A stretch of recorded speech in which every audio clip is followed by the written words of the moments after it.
Hello guys, we are back with our next lecture. In this lecture, let us go through the next question. So this question belongs to GATE CSC 2011 guys. Okay. So the given question is on a non-pipeline sequence processor. Okay. So the given processor here they are saying is it is a non-pipeline processor. Okay. A program segment. Okay. So they gave a small program segment. They clearly gave a loop here. Okay, which is a part of interrupt service routine is given to transfer 500 bytes from IO device to main memory. Okay, so how many bytes we are transferring guys? So 500 bytes from IO to memory. Got it? Yes. Okay, assume that each statement in the program is equivalent to make machine instruction which takes one cycle to execute if it is a non-load or store instruction. Okay, so if it is not a load instruction or not a store instruction, it takes only one cycle, they are saying, right? Except if it is not, it is non-load nor, okay, yes, so the load store instructions takes two cycles, right? Yes, so if you observe carefully, okay, so what is initialization of address guys? So initialization is nothing but you are going to initialize something. Okay, so I think here we are substituting the value, right? So indirectly it is some kind of a store. So I think it should be 2. Similarly, initializing the count. So inside count I am writing 500. So I think this will also be 2. Similarly, the next statement, it is already having a load. So this will also be 2. Similarly, store in memory at address. So basically this will also be store. When it comes to increment the address register, so it is just an increment, right? So we are not going to store something or anything. So it is a predefined or something which is already known. So I think it will take one cycle, and similarly the decrement will also take one cycle, right? Yes. Okay, so it's a quite easy, right? Yes. Okay, so how much will this if condition will take? So it is just a checking, so it will also take one cycle. That's it, right? Yes. Okay, so what else they are saying? The designer of the system also has an alternate approach by using a DMA controller.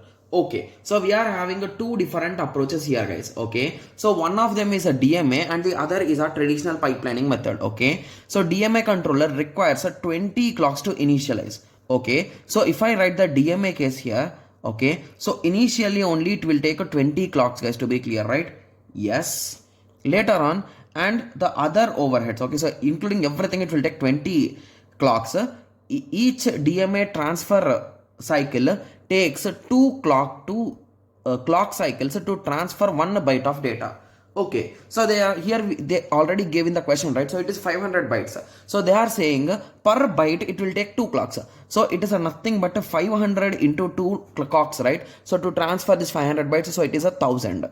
So in total till now the count of this with DMA is 1020. Got it? Yes. So let us continue with the question. Okay, 1 byte of data from the device to the memory. Okay, so what they are asking is what is the approximate speed up when a DMA controller based design is used in place of interrupt based driven. Okay, so they are saying, okay, so I think DMA we have already calculated. Wow, that's really good, right? Yes, so we already know the value for DMA, right?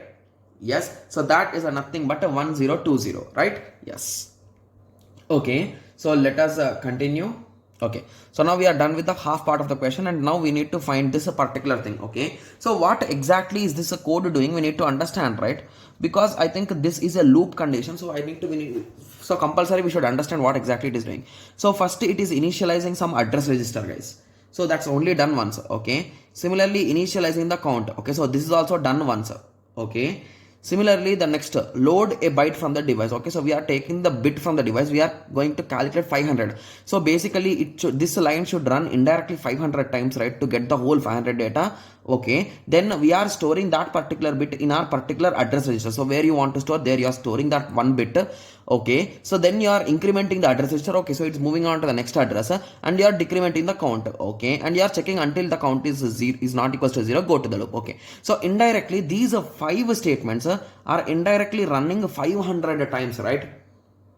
Okay, so with that understanding you can say that how many clocks it will take guys in total. So they clearly give that it is non-pipelining. So if you recall what is the concept of non-pipelining, just add them, that's it. So the first 2 instructions will take in total 4 clocks, and the next instructions from here on they will take 2 plus 2, that is a 4. 4 plus 1 5, 5 plus 1 6, 6 plus 1 7. So 7 into, so each of them will run 500 times, right? Yes. So what is this? So this is nothing but 35,000 and this is 4. So 3504 will be the result. Got it?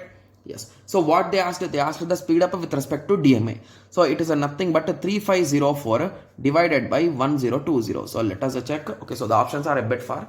Okay. So I think you can easily get the answer. 04 divided by 1020. Okay, so the result is a 3.43. So with that understanding, I can say that option A is the correct answer. It's a quite easy question, guys. The only concept here is the examiner wants to give some things here. So basically, he included two types of questions here, right? If you observe it carefully, so he included.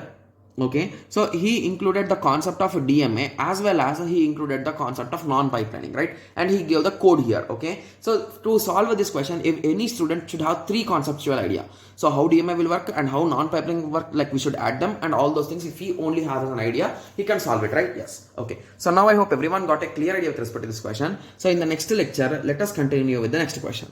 Thank you. Thanks for watching. Okay, sorry, I think I'll be adding this at the end of the previous video. Okay, so basically a small correction here, guys. So whenever we are initializing the register, so the address register and the count 200, so we will take only one cycle, it seems, guys. These instructions will not come under load and store instructions. I'm not sure about it, why exactly the second one. So I can understand that the first one might not be load and store because we will be getting the address, it might be from the program counter directly. Okay, but when it comes to 500, we are going to substitute it, right, indirectly. So it is indirectly a load type of statement, right? I'm not sure about it, but most of the online sites and everyone, they are taking these as a one. I'm not 100% sure why. Okay, I'm sorry for that. Okay, so with that, the result, instead of here 4, you will get 2. So instead of 4 2, you will get here. So instead of 4, you will get 2 here. So let us check options, like is that we are getting exactly the value, guys? Because I was just checking the answer and I have just found that it's a bit different. Okay, so it's anyway, it's approx only. So I think even with our small mistake, I think we will be getting the same answer, guys. Okay, yes. Okay, so the only thing which I think it might be a true thing is, so here for both of them, they did not give the concept of load or store, right? So they did not use the words. So as the words are not used, they might, I think we should take one only. Okay, so with that understanding, you can think in that way. Okay, yes. Okay, if it is correct, please use this only, guys. Okay, so because if these statements are inside the loop, the answer will change a lot. So that is the reason why please cross check it once. Okay, yes. So I from now on I'll be using like based on the words only. Okay, because based on the words the logic is a bit more clear, right? Yes. Okay, so now I hope everyone got a clear idea, right, with this question. Okay, so in the next lecture, let us continue with the next question. Thank you. Thanks for watching. Like, share and subscribe for more awesome videos like this. Thank you.